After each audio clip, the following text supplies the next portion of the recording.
A esta hora de la tarde queremos conversar sobre la demolición que se ha culminado ya en la toma Calisteros en Quilpué. Y estamos precisamente con Valentina Correa, hija de Alejandro Correa, el dueño de este predio, y quien asumió también, Valentina, la vocería por parte de su familia después del asesinato de su padre, ¿no? Esto en el año 2020. Valentina, muchas gracias por conversar con nosotros en Contigo en Directo. Buenas tardes. Gracias a usted. Buenas tardes. Gracias, Karina, por este contacto.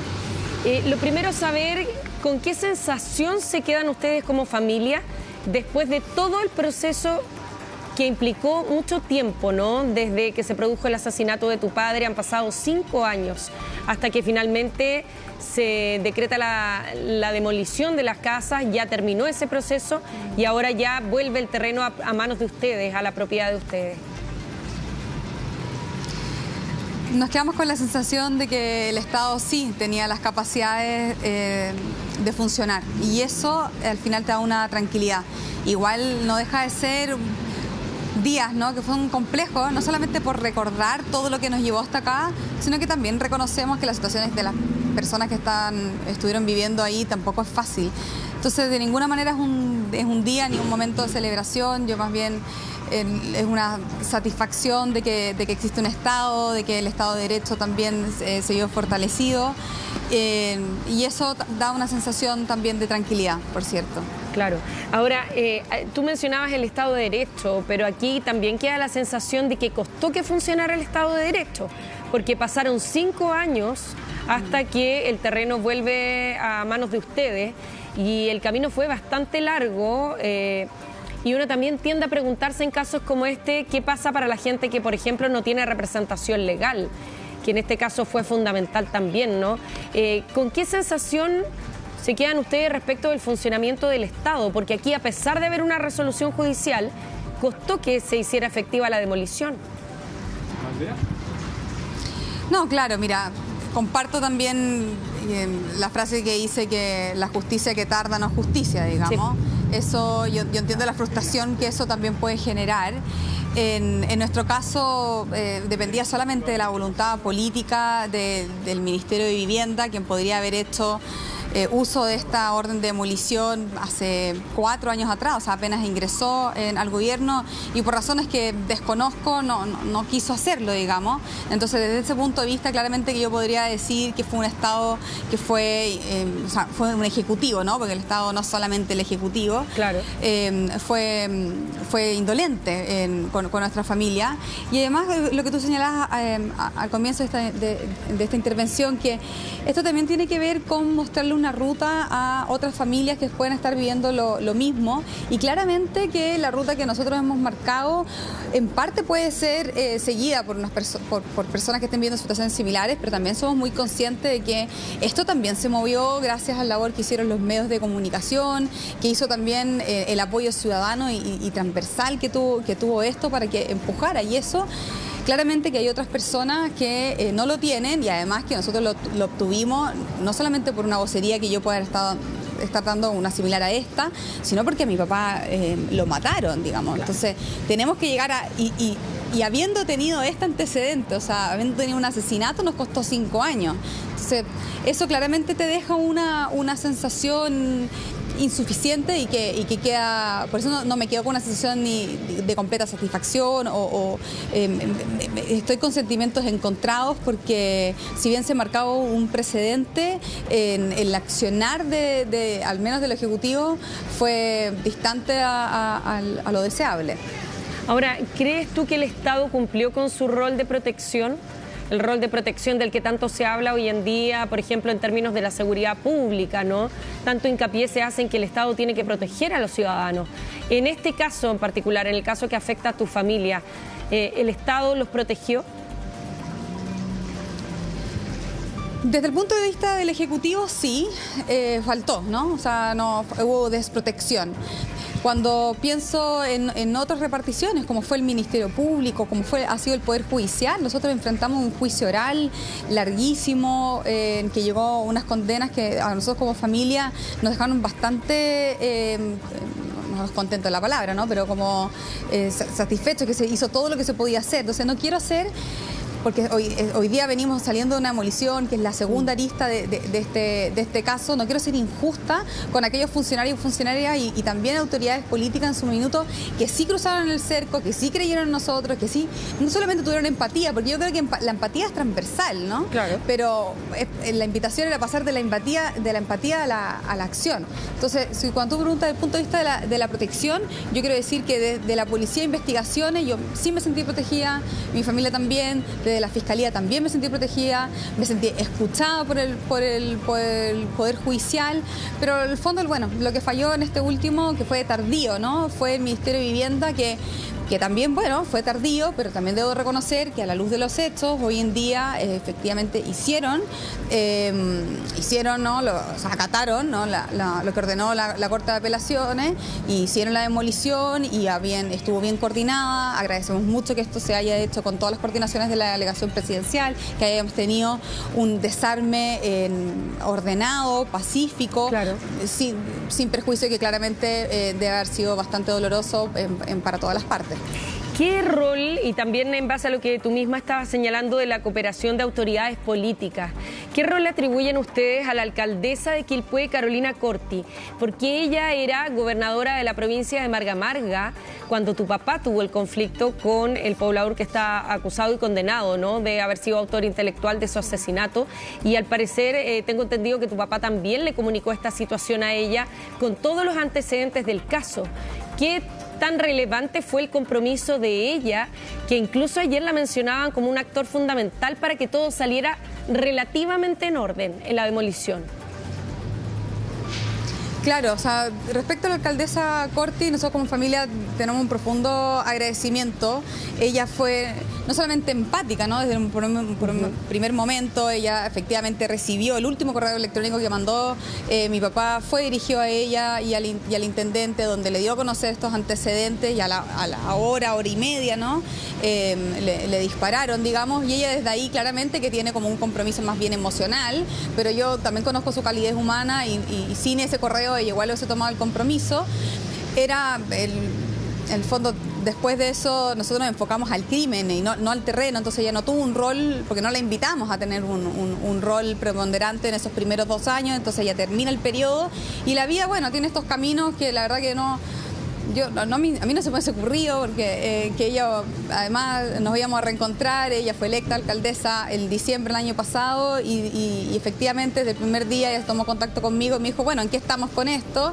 Y se puso a colaborar, y ella ha puesto, bueno, desde su rol como alcaldesa, ¿no? Entiendo, o sea, los albergues y también trabajar con algo que también yo lo discutí con ella, es el estigma de la comuna. O sea, claro, la gente que vive en Quilpué, en su gran mayoría, como en todas partes del país, es gente buena, gente trabajadora, digamos, y que le cayó este caso, y la palabra sicariato se cruza junto con la palabra de Quilpué, y eso también es injusto, y ella también yo creo que va en el camino de entregarle dignidad de vuelta a la comuna. Así que como mucho agradecimiento nos queda, porque en el fondo nosotros como familia tenemos que trabajar para que no haya una retoma. Sé que eso es parte de nuestra responsabilidad, pero necesitamos seguir trabajando con el municipio para que nosotros podamos terminar con esta historia que, como lo he hecho en otros lados, esperamos que se termine con una venta del terreno, y con esto cerrar este capítulo de nuestras vidas.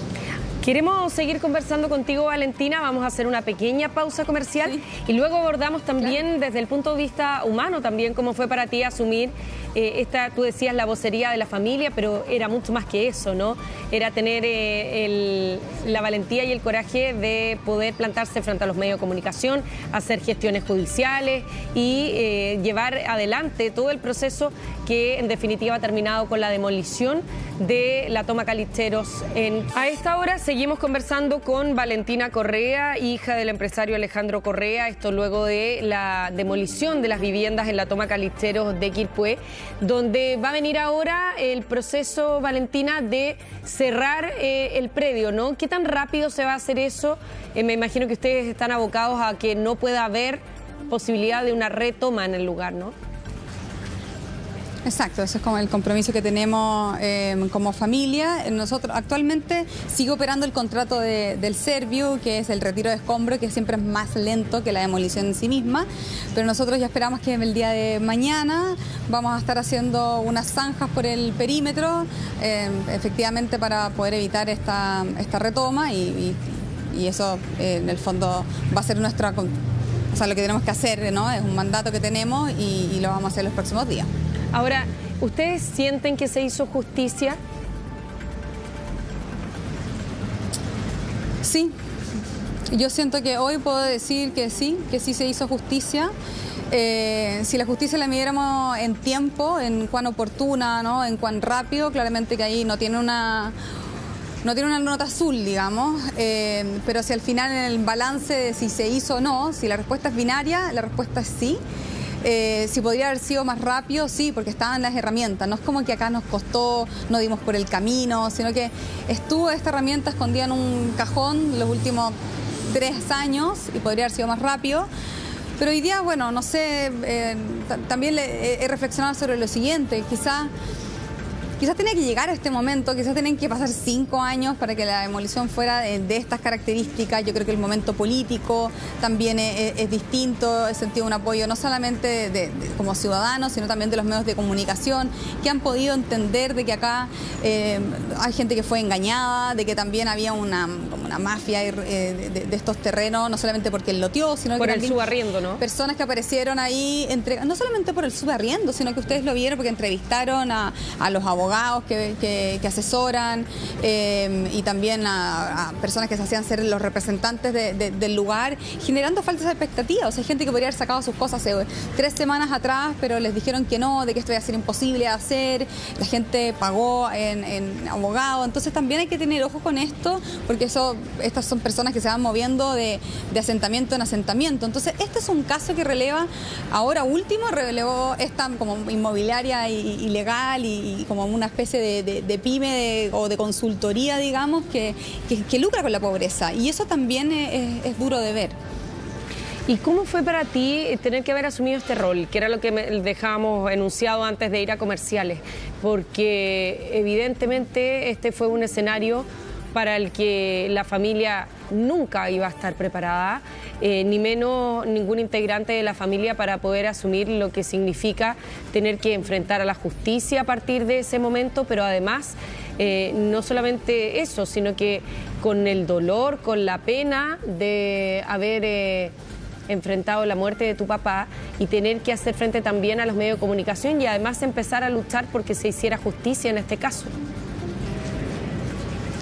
Lo asumí con mucho orgullo, porque entendí de que nadie iba a poder explicar mejor que nosotros qué es lo que había ocurrido y quién era mi papá. O sea, mi papá de partida era un hombre absolutamente bajo perfil, no le hubiese gustado nada que yo estuviera dando entrevistas. Pero también hay un sentido de por qué nosotros aparecimos tanto en los medios, que tenía que ver con un tema de seguridad. Sobre todo en la lista del crimen, no olvidar de que quien mató a mi papá tenía condenas previas de narcotráfico, estábamos ante un sicariato. Entonces, enfrentar uno a uno solo en la justicia tenía un cierto grado de peligrosidad y ahí nos refugiamos en los medios de comunicación. Era como, ok, entendemos que hay que tener una vocería, pero también es una manera de prender la luz, no solamente para poder poner un foco y que el Ministerio Público no nos olvidara, el Poder Judicial y también quizás el Ejecutivo, si es que se necesitase, sino que también era una especie de blindaje ante cualquier represalia que podía tener este grupo, porque no sabíamos a quiénes estaban enfrentando. Entonces, desde ese lugar también, y a modo también de ir cerrando este capítulo, dándole las gracias a a través tuyo, a todos los periodistas que durante todos estos años nos acompañaron con mucha empatía. Yo entiendo que no debe ser fácil aproximarse y pedir, ¿no? Como que no, en entrevista, pero entiendo, siempre lo hicieron con mucho cariño, con mucha delicadeza, y si hoy tenemos también este cierre tan pacífico, ordenado, claramente que doloroso, solo quiero volver a repetir, también ha sido porque ustedes han cumplido un rol importante. Y esta demolición ya con el despeje del terreno y la devuelta del terreno a manos de ustedes, ¿te permite a ti cerrar un capítulo también desde el punto de vista de lo emocional? Me imagino que también después de la muerte de tu papá cuesta terminar y cerrar, hacer el duelo, ¿no? Cuando todavía quedan temas pendientes. ¿Esto permite cerrar el capítulo además con la promesa que tú le habías hecho a tu papá?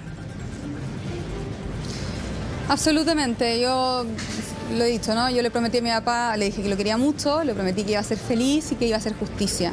Y estas dos últimas a veces eran difíciles de ir concatenando. Yo creo que lo logré, o sea, y no es una después de la otra, sino fue una con la otra. Debo, o sea, claramente como confesar de que los años más difíciles fueron los años de enfrentar el sicariato, el crimen, digamos, y ya después fui integrando esta experiencia como esto es lo que me tocó vivir, tengo una convicción de que es importante hacerlo, no solamente por mí, por mi familia, sino por el país en el cual yo quiero vivir y quiero ser feliz, y eso también me dio mucha energía, y claro, se ve que en lo público yo estuve como que si solamente estuviera en esto, ¿no? Pero eso es lo que se ve desde afuera y afortunadamente gracias a mi red de amigos, de mi familia, de la confianza que depositó mi mamá y mis hermanas en mí, yo pude seguir desarrollándome como profesional y también como persona, digamos, pero claramente que esto era como algo que quedaba, la gente te pregunta y poder decir sí, lo cerramos y lo cerramos acorde a las leyes y acorde al Estado de Derecho y eso me llena de tremendamente orgullo. Probablemente tu profesión también algo contribuye, ¿no? En la entereza que tú has demostrado hasta ahora, porque tú eres socióloga, ¿no? Sí, yo soy socióloga y fue una carrera que hice en paralelo a todo el juicio de mi papá. No habías terminado. No me formé en esta... No, lo hice... No, lo estudié en paralelo, mientras paralelo trabajaba y paralelo estudiaba y también llevaba esto, pero claramente que me dio herramientas para ir a causas más profundas, ¿no? Y no para tratar de justificar de por qué ocurre lo que ocurre, por qué ocurren los homicidios, pero tratar de comprender, ¿no? Y eso también me dio a mí la reflexión como intelectual del fenómeno, también me ayudó a tener paz interna. Y creo que en eso hay que ser como súper respetuoso, que los duelos son muy individuales, o sea, y eso fue parte de mi duelo, la escritura, la reflexión, me dieron herramientas que hicieron como convivir mejor esta experiencia con la vida cotidiana. ¿Y tú decidiste estudiar sociología por el crimen de tu papá? No, era una idea que había comenzado un año antes, digamos, pero sí podía haber desistido porque era una carrera que yo había decidido estudiar como segunda opción y podría haber desistido para tener menos carga, pero yo sentía que los asesinos de mi papá ya me habían quitado bastante, entonces no quería que además me quitaran este sueño, que claramente que fue con bastante sobrecarga, pero era un sueño más, era mi sueño personal y lo quería culminar de todas maneras. Valentina, muchas gracias por haber conversado con nosotros, gracias por la dedicación, por el tiempo, sabemos que han sido días intensos y años intensos también, así que muchísimas gracias también por la disposición. Gracias y que tenga una buena tarde. Muchas gracias a ustedes. Muchas gracias, que esté muy bien. Gracias, Cristina, hasta luego.